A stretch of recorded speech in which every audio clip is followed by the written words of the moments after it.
Hey everyone! We are going to go over putting in some tape and extensions here today. Our guest is feeling like the front is just a little bit too thin and a little bit shorter, so we want to add some length and fullness through her ends. Now, there's a few things we have to keep in mind when we're putting tape and extensions in. We want to make sure it's not too close to the hairline, otherwise it's going to show.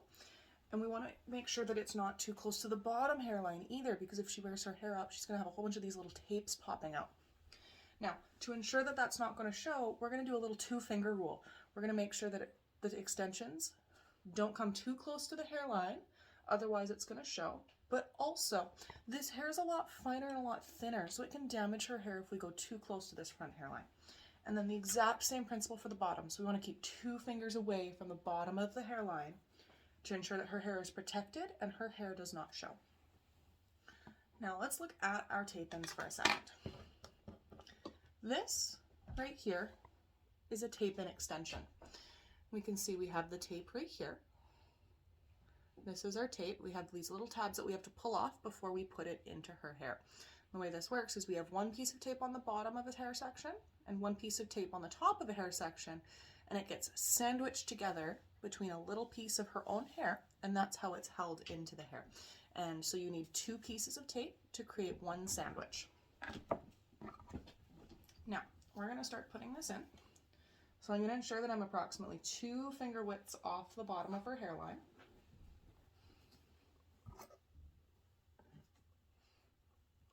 We can see 2 finger widths, so that's perfect. And then we want to keep 2 finger widths away from the front of her hairline. So that means that first section is going about right here. Now, when we're picking up our section, we want to make sure that it's not too thick. So you're going to go in just like you would a slice highlight. So we can see we have our little section. I'm going to pull it up. I'm going to put it on my hand. See how we can see through that? That's perfect, because we don't want to have too little hair or too much hair in this section.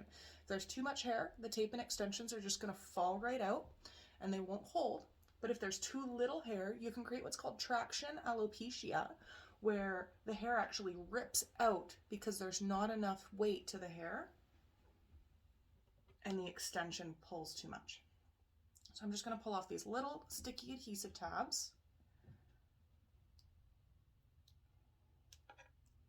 Notice how I'm not holding the tape, I'm holding below the tape. We don't want to put our oils on the tape itself because that will prevent it from working.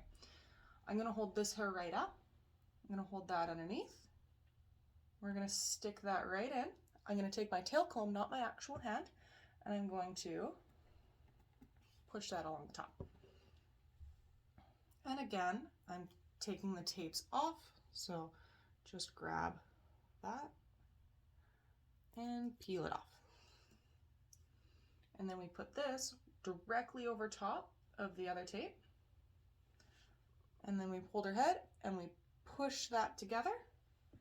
I'll pick up the whole section and pinch that together. So I'm going to go ahead and do 2 more of these. While we're doing these, we want to make sure that we do something called bricklaying. And that's where her neck sandwich is going to be right here. And then the final sandwich will be up top. Oh, move my hand. Up top above the 2, so that we have a layered of hair. And the reason we do that is because otherwise she's going to have a hole right here, and there's not going to be any hair. So we have to put a little piece of hair to prevent that hole from poking out, and that way she gets some nice fullness through her ends. So I'm going to go ahead and continue the tape ends.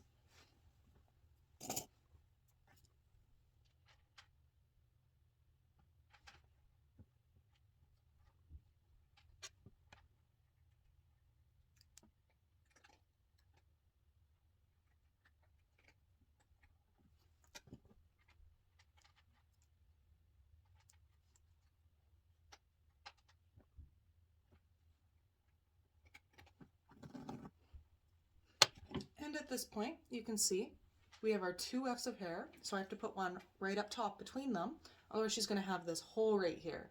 And most people don't want to see a big old hole in their extension work. But you can up close, we have our 2 sections of extensions. Notice how I didn't put them directly beside each other and I left a little gap here? That's so that we don't get any breakage in between and we still keep her hair healthy. Because as she wears these extensions might get a little sticky and they might kind of ruffle the hair up in between. So we got to keep that healthy. At this point, I'm going to take another extension. Same rule as between these extensions. We don't want those touching. So I have to make sure that there's enough hair on in between. And by that, that's approximately 1 finger. So I want to lift her neck section 1 finger above the bottom 2.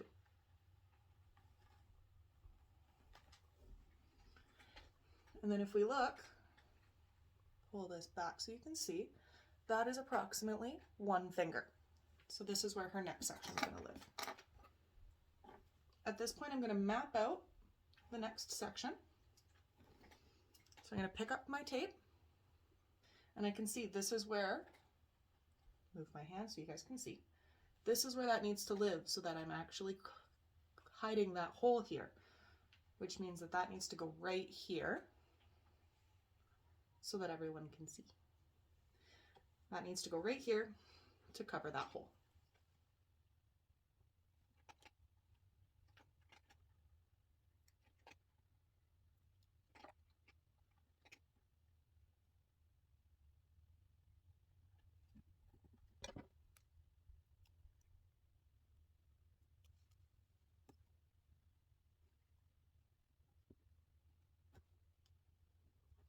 And that is how we put our tape in. So when I go and brush this, see how we don't have a hole and it's just a nice continued section of hair? At this point in the service, what you would do is you would actually cut these extensions so it follows the length along the bottom, and you would kind of texture the ends a little bit so it looks a little bit more natural for her. But this is how we put our tape and extensions in. And then when I take all this hair down, of course they don't blend, the color's not quite the same so we can see. I'll pull her hair up. See how we don't see those tapes? They're nice and hidden in there. Nothing showing, and that's why we make sure that we're following that 2-finger rule along the hairline.